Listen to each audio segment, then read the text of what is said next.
We all have that one story, don't we? The one you grow up thinking about, but never actually have the balls to tell anyone. Well, this is my story. I don't know what I'm hoping to accomplish by telling you. Maybe I'm looking for someone to tell me that I'm not insane. Or maybe once I say it out loud, it will... I don't know. Just someone listen to this. Just please. Now, let me give you a little background.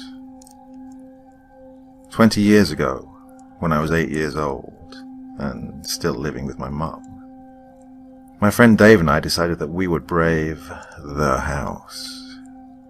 Now, the house was an abandoned 2-story home that had been empty going on 10 years, save for the occasional drug abuser that would sleep there.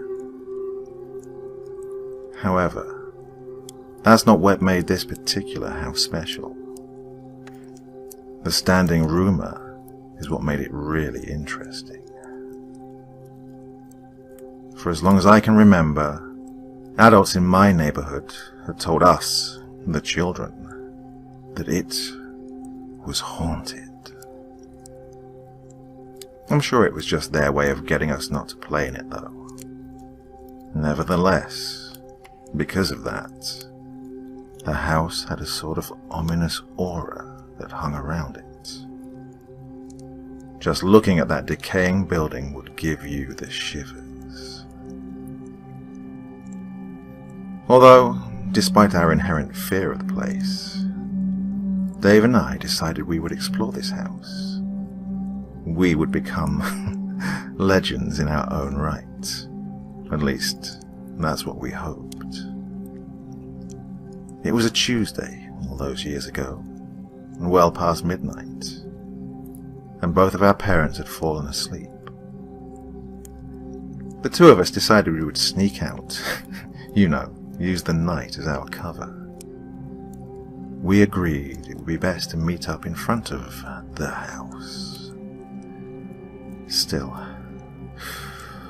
I wish we hadn't agreed to do it. There I was, alone, waiting in front of the house for my friend. I couldn't help but feel small when I looked at it. It might have been old, and the wood may have been rotting, but man, did it look enormous. I bet even adults felt dwarfed by it. To keep myself from chickening out, I decided to think about something else while I waited. It was a little cold that night, which was the typical weather after hard rain. Ah, crap, I muttered, noticing the mud that covered my shoes. I should have paid more attention to where I was stepping. Mum is gonna kill me when she... My voice trailed off when I heard a dull thud from behind me. It sounded like someone knocked a door. Was it the house? Or was I just imagining things? I spun around expecting to see a hairy monster behind me. Instead, it was just the house. Broken windows, splintered wood, and a roof that had more than a few holes in it. Just the usual, nothing to panic about. I should have been relieved, but I found myself slightly shaken. Soon I would be stepping into one of the most feared places in our neighborhood. I wasn't even inside yet, and I could already feel the slight tremor in my hand. Before I could reconsider the mission, Dave arrived. I quickly stuffed my hands into my pockets to hide the quiver. I could see his small figure bouncing up and down, and the little jokester was skipping across the street. My fears were immediately replaced with giddy laughter. "You're such a clown," I managed to say in between my giggles. We both reached out and shook hands, like his father had taught us. Luckily, he didn't notice the tremor. Dave used his hands to smooth back his black hair, kind of like a greaser would in a cliched movie. "You ready for this?" He nodded towards the door. Typical Dave. He always tried to look cool. Whether it was riding his bike with no hands or sneaking into an abandoned house, he never failed to give off the "I'm a badass" vibe. I tried my best to sound nonchalant. "Only if you are, Davy." The comment awarded me a slight snicker. Dave hated it when I called him Davy. He said it sounded girly, and that's exactly why I used it. Rather than shoot a retort at me, he simply nudged me towards the house, and we began walking to the door. Our small feet made quiet echoes in the street. I was worried it might wake someone. If we had any doubts about what we were doing, that moment would have been the right time to bail out. Of course, as per the norm, stupidity got the better of us. The second our feet hit the old steps, we knew there would be no turning back. "Think we should knock?" Dave joked. Seeing him act all cool somehow gave me courage, and so I knocked. What I heard made the hair on my neck stand to attention. The same thud I'd heard from earlier reverberated through the door when my knuckles landed. I gulped loudly, but maintained an overall calm composure. The two of us breathed in deeply, turned the doorknob, and pushed the door open. We received a long, drawn-out creak as payment. I thought I was going to pee my pants, and Davy looked like he was about to shit a brick. Somehow we managed to keep our undies clean. It was dark. I mean, real dark. Neither one of us had brought a flashlight.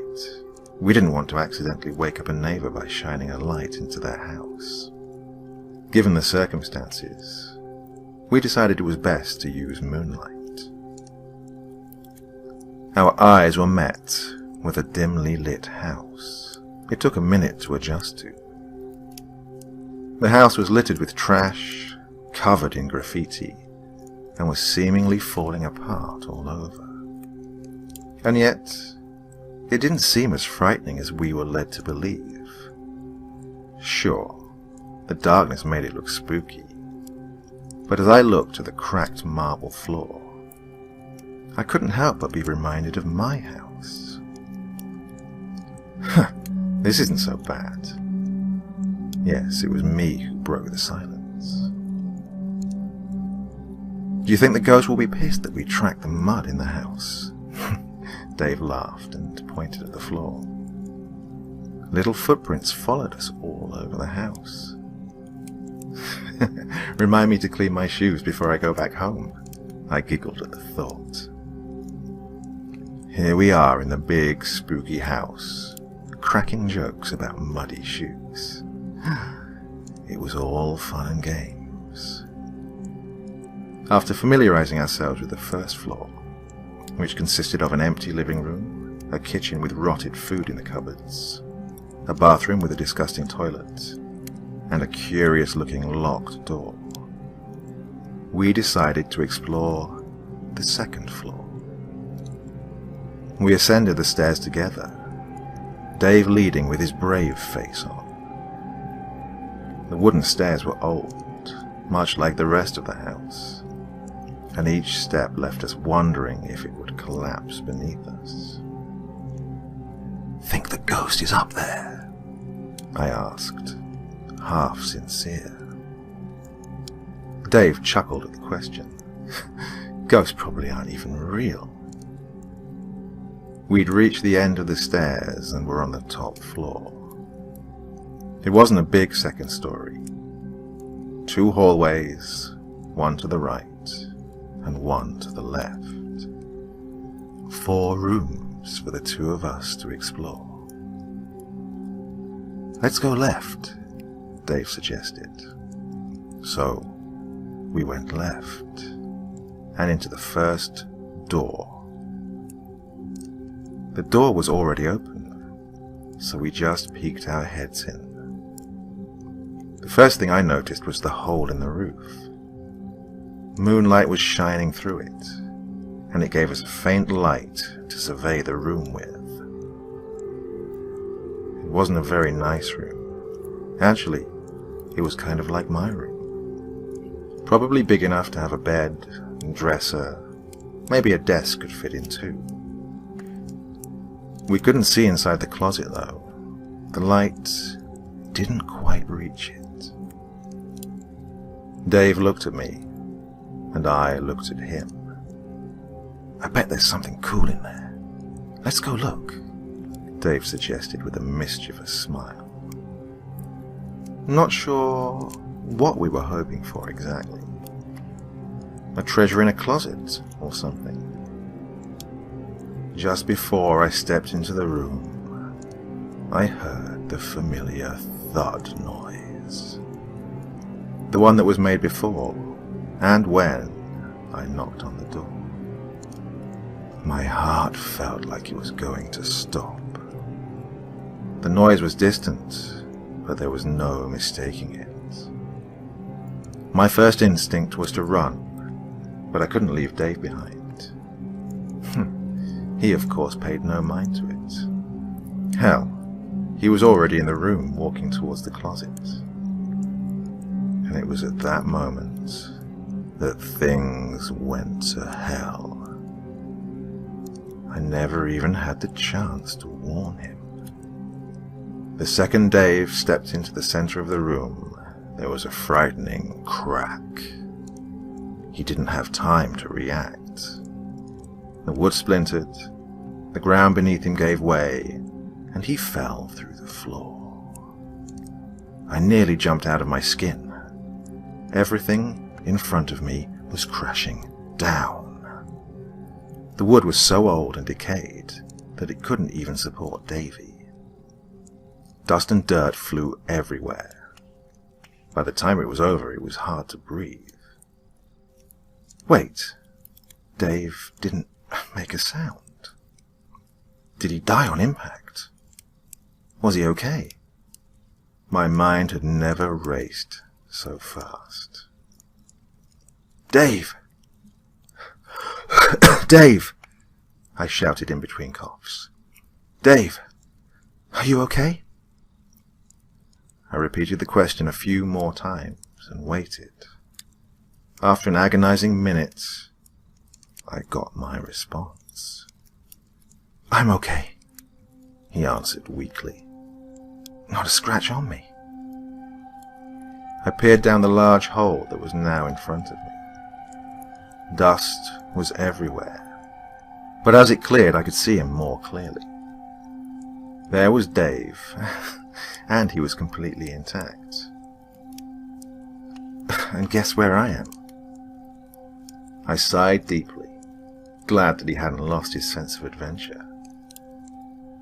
"I'm in the locked room. Get down here. I'll open the door for you." He wiped the dirt off his forehead and motioned for me to come down. I obediently turned around and headed for the stairs, preferring to take the safe route down. As I reached the bottom of the stairs, I noticed something odd. Were those big footprints always there? 2 frighteningly large footprints had been left on the floor. And there was something odd about them, though. They didn't look human. Too big. 4 toes, and they were round. My imagination quickly got the better of me, and I could feel the panic rising quickly. I was starting to feel nauseous, even more so when I realized the footsteps were leading to the room that Dave was in. I glanced at the front door.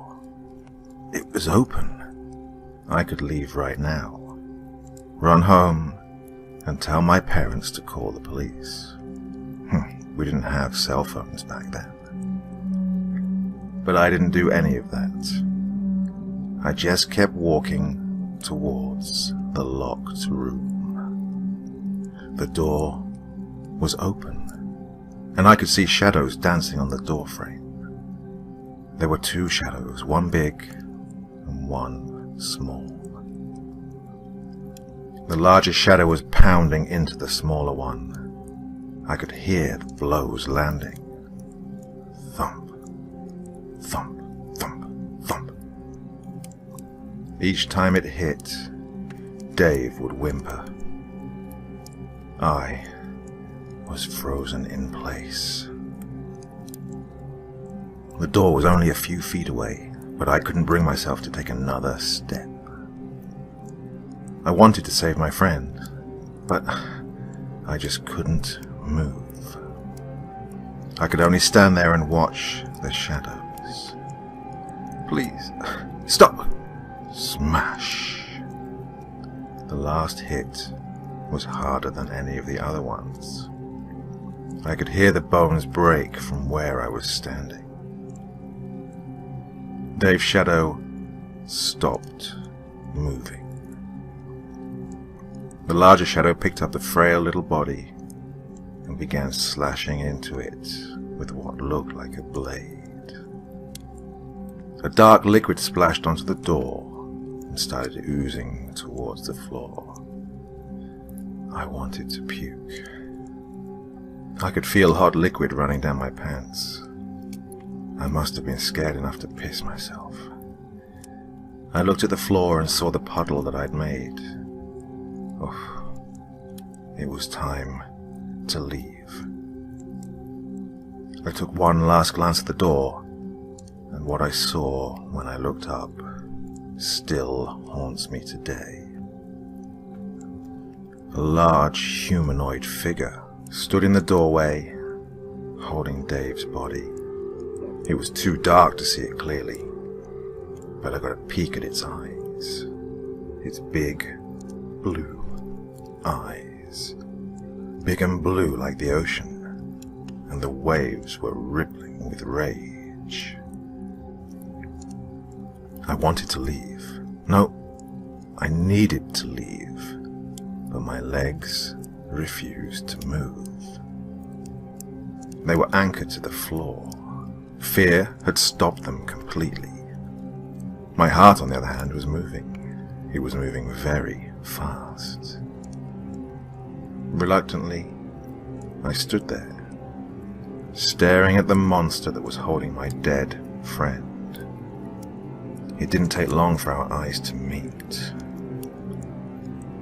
We stood there in an eternal staring contest.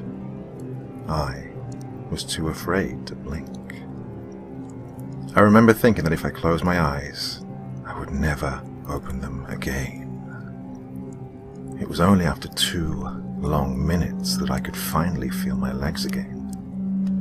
So I slowly took a step back. The monster mimicked my movements by stepping forward each time I took a step back. My heart sunk when I realized what it was doing. Every molecule in my body was telling me to turn around and sprint. But could I really outrun this monstrosity? No. There was no way. I decided to keep my pace, buy myself time until I got to the door. Once we reached the living room, it dropped Dave, outstretched its arms towards me, and grinned. It was the single most wicked thing I'd experienced in my life. The monster's grin, from corner to corner, reached both of its eyes. His teeth were long, white, like a shark. We were almost at the door, but he was no longer mimicking my steps. For each step I took, he took too. Step by step, he was closing the gap. The moonlight from the window shined on his outstretched arm. Its hand was human-like, only there was something off about it. The nails were long, the skin was rotted, and some of the flesh looked like it had been scratched off. It was enough to make me dizzy. Soon, I could hear it breathing. Each breath was labored. It was almost wheezing. One more step and I would see its entire body in the moonlight. I didn't want that. That thought alone was enough to make me turn, grab the doorknob, throw it open, and rush out of the house. I didn't dare look over my shoulder until there was some distance between the two of us. I expected to turn around and see the monster lumbering after me, but, surprisingly, it wasn't. The monster never came out of the house. It didn't chase me down the street. It didn't rip me to pieces. It just stood there, on the porch, waving goodbye. Its malformed hand slowly rocking back and forth, with the same deranged smile on its face. A few days later, when the police report was made public, my parents told me that the monster was just a hobo on drugs. The police had found Dave's body next to a dead homeless man. Apparently he'd overdosed shortly after I'd left. I tried to tell myself that I was just imagining things and that there was no monster. But I don't know what to believe. I've been thinking about it a lot lately. I can't get that fucking smile out of my head. I'm done with this. If I say any more, I'll start having nightmares again. Ah, food's here anyway. I just heard a knock at the door.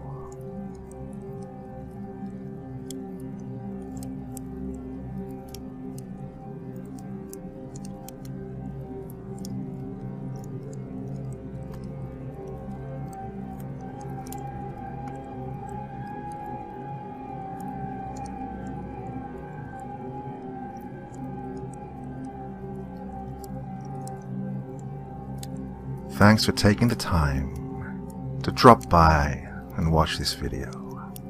You know what would make me a happy doctor? Hitting that like button, leaving a comment, and subscribing to my channel. Go on, I've got plenty more stories to tell you.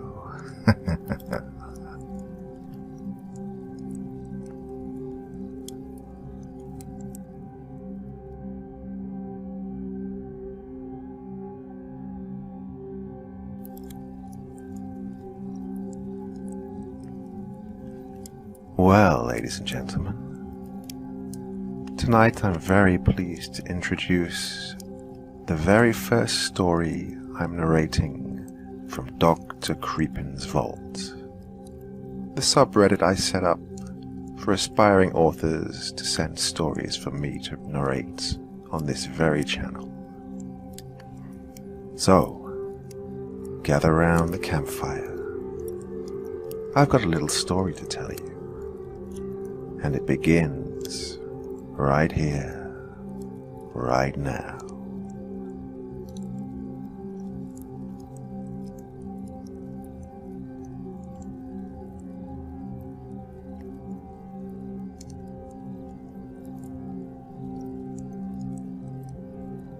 Preface.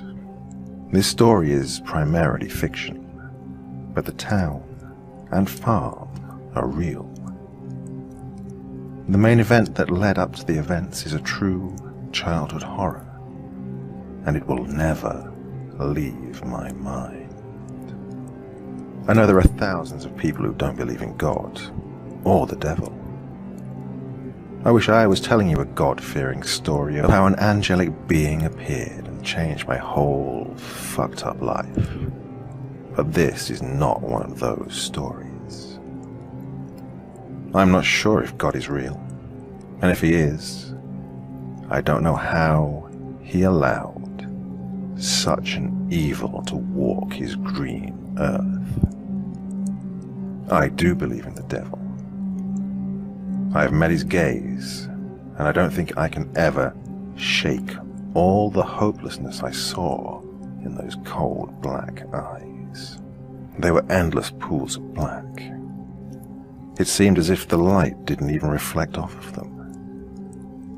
They were empty, and now that empty feeling is eating at me from the inside. And I don't know how much longer I can deny him. I can hear his breathy voice on the breeze, and it's calling my name. I used to love small, quaint little towns. Have you ever been to a small town? Well, in case you haven't, I'll elaborate a bit. I don't mean towns of like 16,000 people. I'm talking about the towns that have a population of under 1,000. The kind of towns you would miss if you drove by them and blinked. They are the kind of places that live in children's books and country songs. Towns where everyone knows everyone, and most of the population is stretched out over miles of rural gravel roads. Can you picture it yet?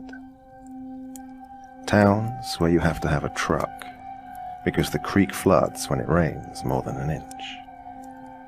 In the wintertime, these roads remain blankets of white, as there are not any plows to come to the rescue. Unless the neighboring farmer has a tractor and is feeling generous. I grew up on an 80-acre farm in a small, quaint town called Silver. This town is not much of a town. I can only imagine that it is considered a town at all because of the local post office and the handful of police officers. I have fond memories of the farm, regardless of the events that have recently occurred. I still can't say I have a hate for that place. My grandparents purchased that land and worked hard to get everything they had. They were God-fearing people, but they didn't necessarily go to church every Sunday. I do recall my grandmother having Joyce Myers on TV when I'd get up most Sunday mornings. My grandparents helped my father raise me, as my mother was in and out of the picture. They were like my second parents. They made me who I am today, and I miss them dearly. I truly think they are what helped keep the darkness away. Before I can get into the present, I need to talk a little more about my past. My parents had their problems, and I could write a whole book about the things that should have and would have been. I do believe that negative actions can let negative things into your daily life. And this rule helps spark these events. My parents abused drugs, mostly pills, for most of my early childhood. They would get messed up at home, and if these things got too crazy, my grandmother would come and pick me up, which was easy because she lived within a 5-minute walk from our trailer. My mother was very drawn to the paranormal, and this has some bearing on why I share this same fascination. She would read tarot cards and dabble in witchcraft. Now, I'm not saying my mother was a full-blown Salem witch, but she has told me she'd participate in spells and seances with her friends. She also didn't have a full bearing on what she was messing with. This, along with unknown things, led to the events I'm going to try to describe to you. I had to be around 4 years old when this happened. My parents were suckers, and they would let me sleep in their bed, even though I had my own bed. I remember waking up to my mother screaming. I can't remember anything she was saying, but I remember the tone in voice wasn't anything I'd heard come from her mouth before. She had me wrapped up in the big duvet, and I remember the room being so cold that my nose hurt. She had me wrapped up so tightly, my legs and arms had fallen asleep. She was in the right-hand corner of the room, sitting on the floor, and had me on her lap. The bathroom light was on and flooded a portion of the room with light. The light shone primarily on the bed. My eyes followed the light, and what I saw still haunts me today. My father was levitating about a foot off the bed. He wasn't calmly levitating either. He looked like he was being pulled. He was tightly gripping the posts of the headboard and mumbling something I couldn't understand. My mother sat me down on the floor and told me not to move and to close my eyes. Of course, I didn't close my eyes. I was so scared, but I couldn't look away. My mum entered the room with a Bible and began reading a scripture and praying.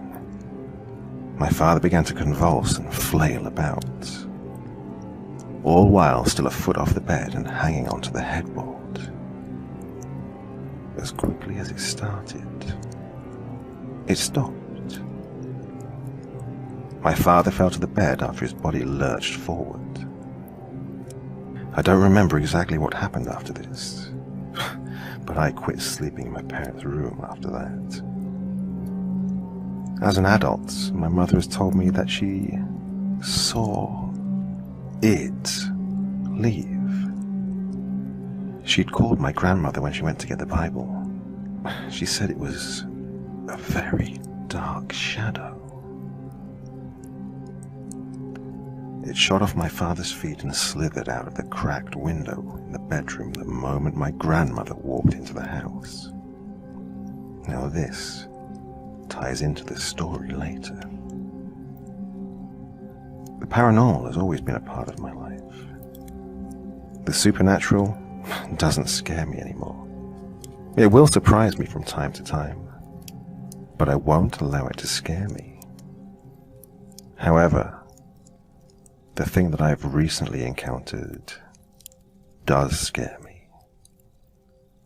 I can feel it in my bones, and it's like nothing that I've ever felt before. After my grandparents passed away, my father and I inherited the 80-acre farm, along with everything else they owned.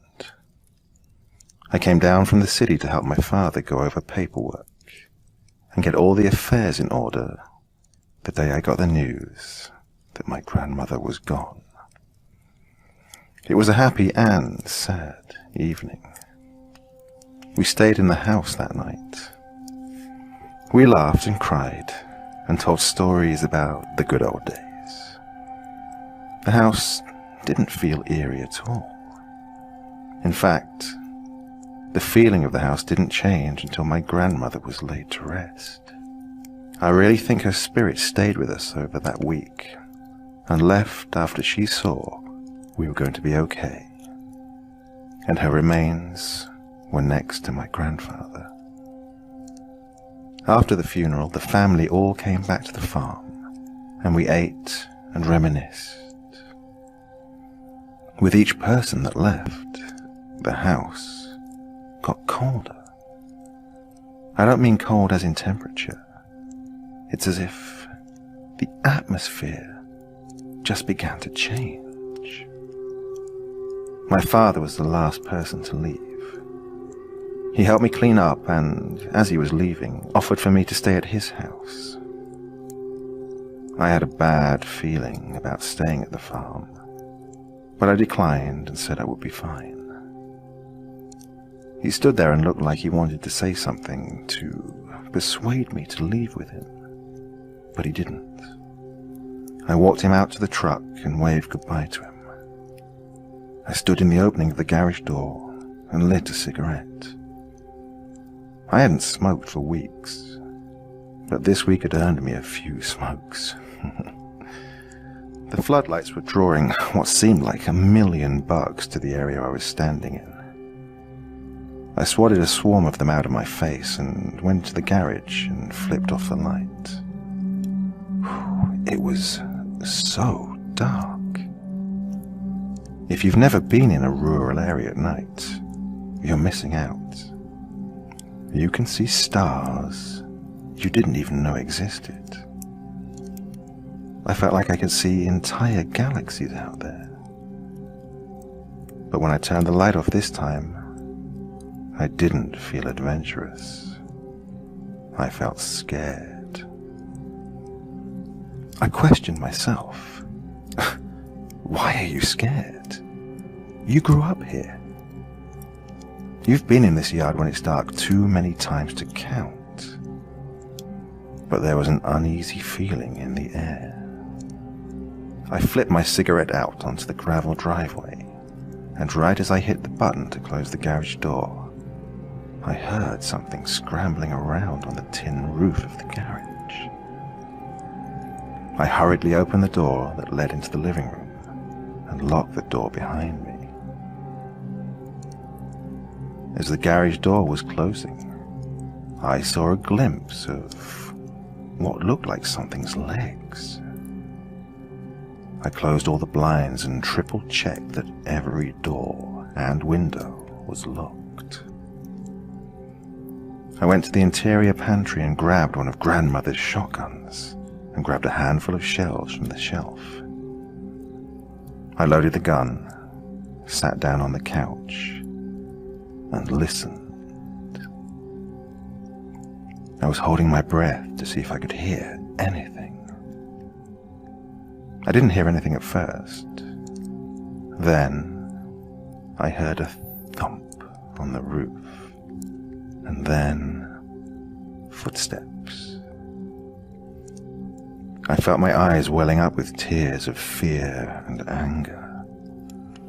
Then I heard a scratching sound, and it sounded like sporadic claws being dragged along the siding and roof of the house. I even heard a sharp squeal of what sounded like something metal and sharp being run across the windows of the living room. I felt a tear slide down my face. I wanted to call my father, but I didn't want him to be in danger. I didn't know who or what was out there. The cops wouldn't be able to get here for a while, and then they would probably tell me I'd been in the city too long and it was just the sounds of the country. I don't really know what happened at this point, but I woke up on the couch around 6:30 a.m. The sun was shining through a crack in the blinds, but the house still felt heavy.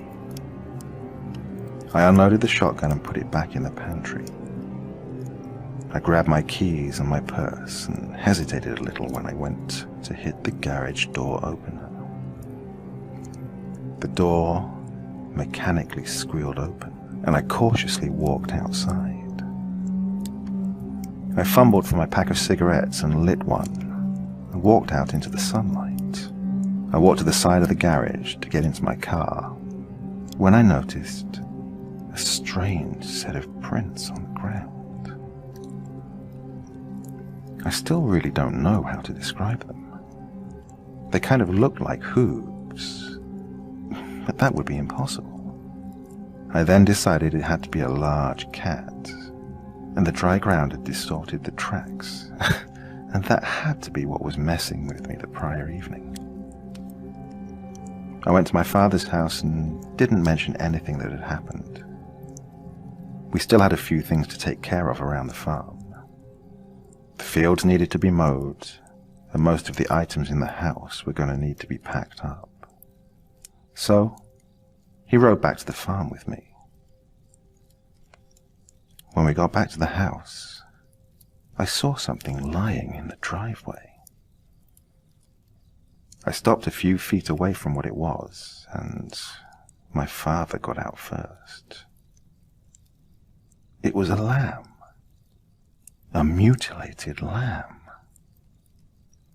My father looked it over and then went to the garage and grabbed a large trash bag. "Looks like a stray dog chased this guy from someone else's property," he said, while shaking his head. I knew no one kept sheep near us, and our land didn't border anyone else's land. But I know my father was just trying to justify the clearly odd situation. We worked around the house and were about halfway through the packing and cleaning. We both flopped down at the kitchen table and started to chat. I glanced out of the window and didn't realize how dark it had gotten. I mentioned that we should head back to his house. He looked at me puzzled and asked why I wasn't staying at the farm. I stumbled over my words, and then he said, "It's a little spooky out here by yourself, huh?" He chuckled. We started to my car and loaded a few small boxes that had belongings my father was taking to his house. There was rustling in the overgrown hay in the fields, and it was close. I told my dad to get in the car. He shrugged and opened the passenger door. I looked out into the dark field and saw a figure standing in the tall hay. Now, I'm 5'5", and the hay was a little over my waist. The hay hit the figure in the field at about the knees. Even though it was dark, I could tell their head was off to one side. It was like they were tilting their head like a dog does when they hear a high-pitched sound. The figure was very thin and had something on its head. I just couldn't figure out what it was. My father started to get out of the car, but I locked the doors and slammed my foot on the accelerator. Gravel hit the still open garage and a cloud of dust trailed behind the car. My father was yelling at me, asking me what I was doing. I looked out my car window and saw that the hay was swaying behind the car in the field next to me. The thing was chasing us. I could see that in the moonlight that it had horns, but not like our local deer. I couldn't place them. I turned my eyes away and my father was staring out of the passenger window. He tapped me on the shoulder and I turned my gaze to the right. Out in the woods that met the fields, there were sets of eyes. I don't mean 2 or 3. I would say 60 or more. I can't be sure, but it looked like hundreds. My father didn't speak until we were in the house, with the door locked. After speaking about what it could be, we decided it had to be a deer that was running by us. The eyes must have just been a trick of the moonlight. The next day, my father and I reluctantly headed back to the farm. The tension in the air was almost tangible. After working on packing, my father and I sat out on the back porch and looked across the golden fields. "Let's take a walk," he said. I unwillingly dragged myself from my seats on the porch. I told him to hold on and ran inside to grab my boots. We started to head back to the entrance of the fields that all of the outbuildings were on. As we were walking through the fields again, talking about my grandparents, we caught a waft of something rancid. Now, as you've gathered, I grew up on a farm and have come across dead animals in the field before. My grandfather was an avid hunter and fisherman, so I'd smelled some pretty terrible smells. But this wasn't like anything I'd ever experienced. It smelled like rot, blood, trash, and sewer. I started to gag when my father put his hand over his mouth, but soon followed my reaction. We walked towards the smell. We were standing on an open, relatively flat piece of land. My boots hit something metal under where we were standing and made a hollow ping sound. My father looked down and then looked at me with a perplexed look on his face. We kicked away the cut hay that had been laid over the area. It revealed a large square metal plate. "Have you seen this before?" I questioned. My father didn't say anything. He just shook his head. We stupidly decided to move the metal plate, because that's a good idea, right? When we did, there was an incredibly deep, round hole, almost like a well. It was dark even in the bright afternoon sun. The horrid smell was the first thing that hit us. It was like a forceful wind of putrid air. My father and I just peered down the hole. Then we heard a chuckle. It echoed from the hole. I started to back up when I saw something in the darkness. Then we heard a scrambling around, like something was coming out of the hole. We started to run, but we stopped, entranced by what was happening. All I can remember are the eyes, all black and sunken into a thin face. I see those eyes every time I close my eyes. I was now on my hands and knees, and was leaning into the hole with my eyes glazed over, according to my father.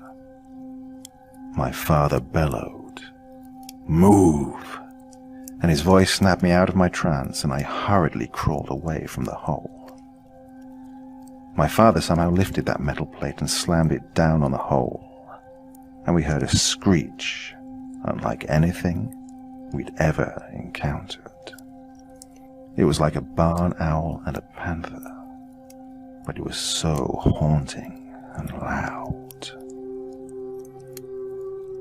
I put my hands over my ears, and my father grabbed my arm and basically dragged me to my car and threw me into the passenger seat.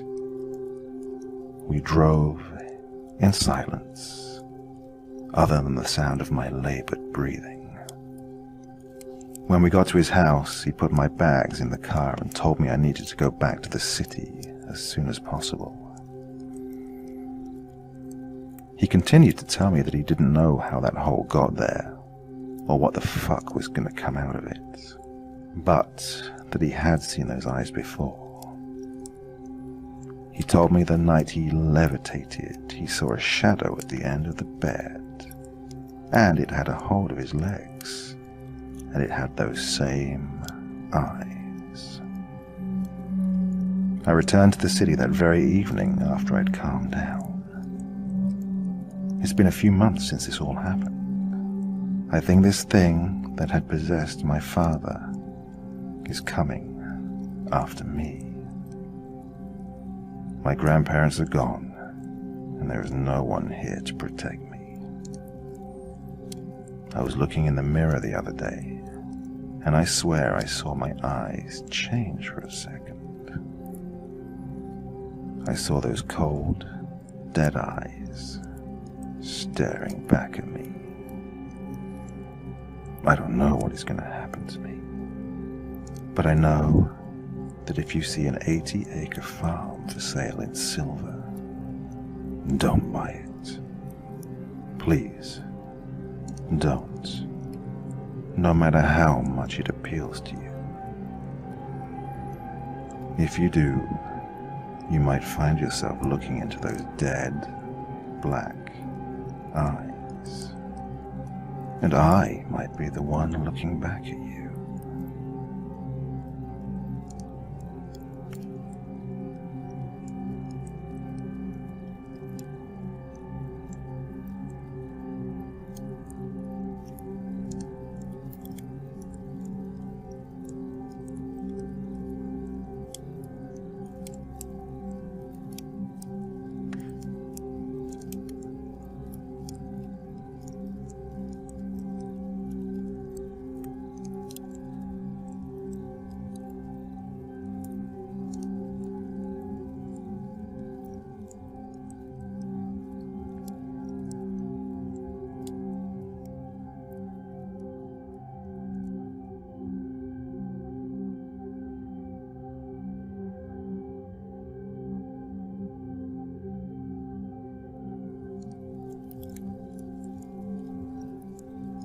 The captain and his crew chance upon what appears to be an abandoned vessel deep in the ocean. Upon boarding the ship, they discover a young deckhand, all alone and in a state of some distress. What happened to the crew? Join me around the campfire, ladies and gentlemen, as I tell you his story.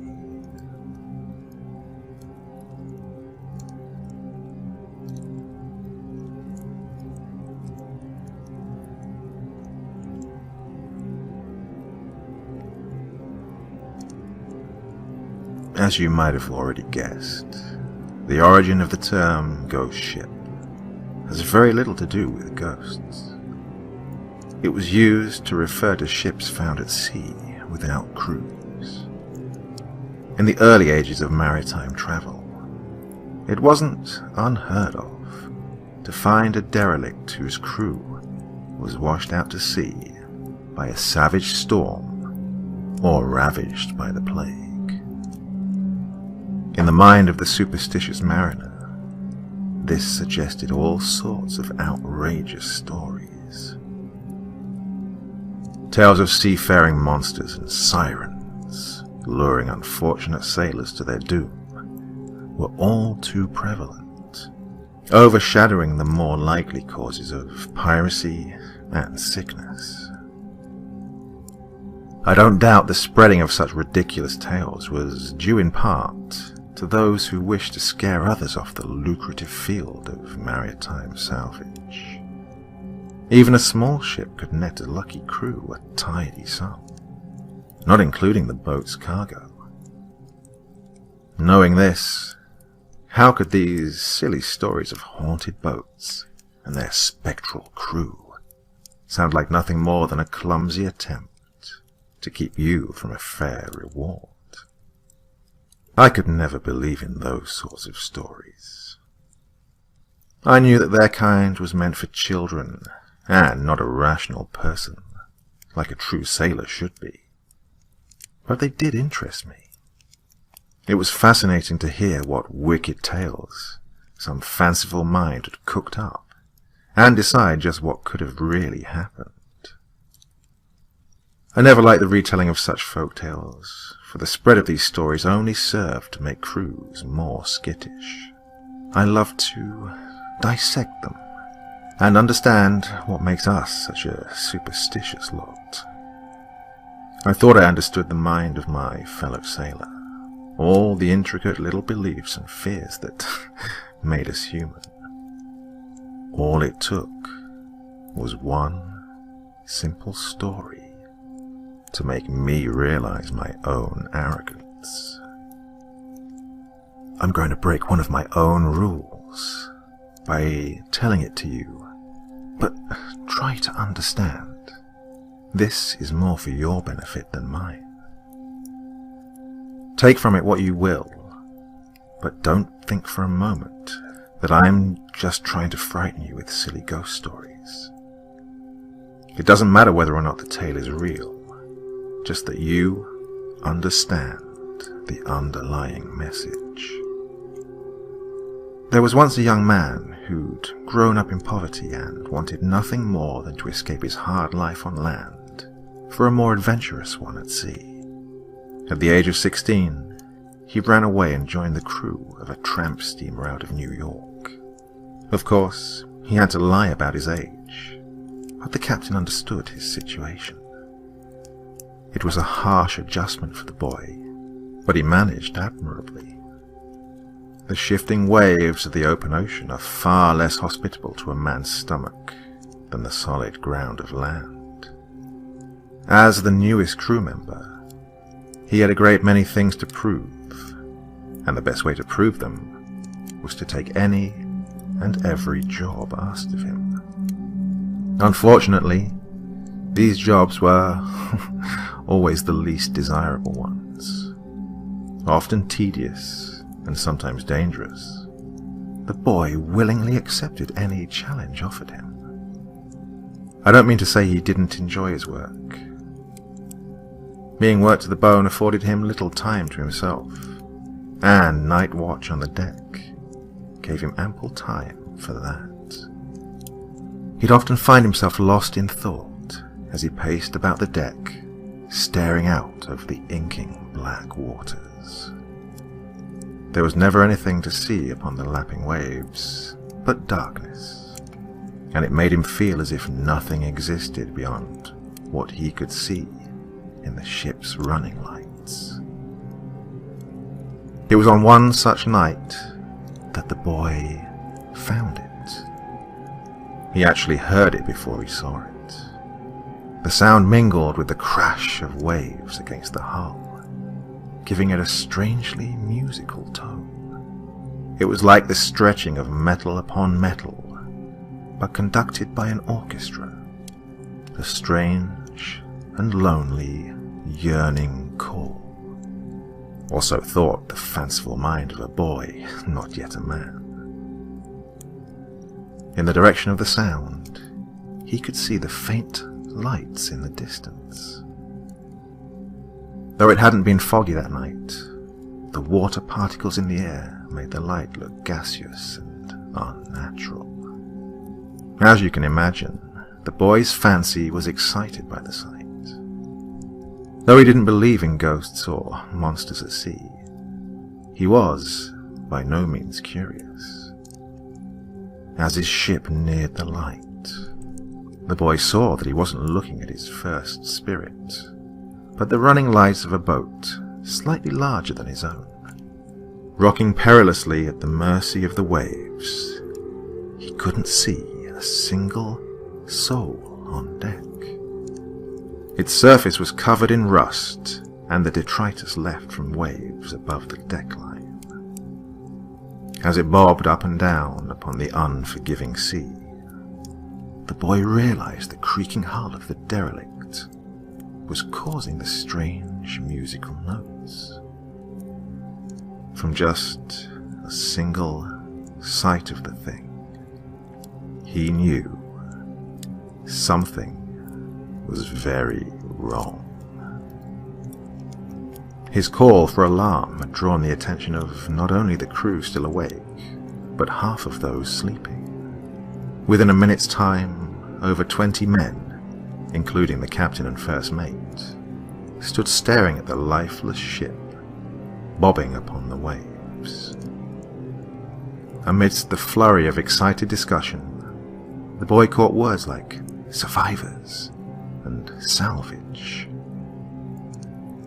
But he could not tear his eyes away from the thing. It moved almost hypnotically on the ocean, and the creaking musical notes began to develop a hauntingly ominous quality. He thought it was almost pleading. When the boy mentioned it to the other men, no one paid it any attention. It didn't take long to pull the ship up beside the derelict and lash the two together with rope and whatever boarding hooks they could find. The abandoned ship seemed undamaged for the most part, and had no trouble floating. Being the one who'd first spotted the vessel, the boy's captain eagerly volunteered him for the first party to board it. He was understandably nervous about setting foot on the ship, but his duty was clear. 10 men, armed with flashlights, flooded the empty deck in search of survivors. The boy stuck to the protective side of his captain, though outwardly he tried to put on a tough face. As much as he hoped to find anyone alive, the searching party found no one. Oh, they found plenty of signs of life, but not one living soul. Clothes left thrown on bunks as if they'd been changed and tossed aside in a hurry. Food left half-eaten in the galley to collect mold. He'd even spotted a few mousetraps and droppings, but not one furry little stowaway could be located. The bosun suspected the crew had abandoned ship due to fear of disease or piracy, but they found no lifeboats missing. Other theories floated about the crew as they searched, but the boy noticed no one seemed worried about the state of the ship, or of the mounting intensity of the musical creaking. After finding nothing in the crew quarters and officially deciding that their expedition was no longer a rescue, but a salvage, they moved greedily to the hold. Though it was damp, the cargo seemed mostly intact. The boy didn't know what most of it was, but the captain seemed quite excited by their find. The rest of the searchers seemed pleased, and completely oblivious to the booming, metallic scraping that echoed in his ear since he'd stepped onto the damned ship. It had never been this loud. There was no doubt in his mind that the musical creaking came from here, the belly of the ship. The boy had to slap his hands to his ears to shut it out. "Why can't you hear it?" he bellowed as he sunk to the floor. "Don't you see it's not safe here?" But no one listened to him. They were all old veterans of the sea. They did not fear the old tales, nor did they fear the rantings of a child pretending to be a man. He yelled and grew violent in his attempt to make the sailors leave. When they tried to lay hands on him, the boy threw savage punches at his assailants. It took 5 men to wrestle him to the ground and drag him back to their ship. Once there, the boy was thrown into a cell. The captain left him with a sad look on his face, placing the keys to his prison quite visible on a table in plain view. There he stayed for the next 2 days, in a blinding agony with that musical screeching deafening him. On the dawn of the 3rd day, the boy awoke to find the sound faded from what he assumed was distance. Had the crew listened to him and abandoned the derelict after all? As the day dragged on, the musical calling continued to fade, until he was left with the silence of his own ship. Silence. No hum of motors or clomping footsteps. No voices. No one had come to give him his meals. His stomach twisted painfully as the implications ran through his mind. He had to get out. The flimsy frame of his cell's bed came apart easily, offering up a straight metal pole, long enough to hook the table legs. Within minutes he'd pulled it close enough to grab his cell's keys off its surface and throw open his cage.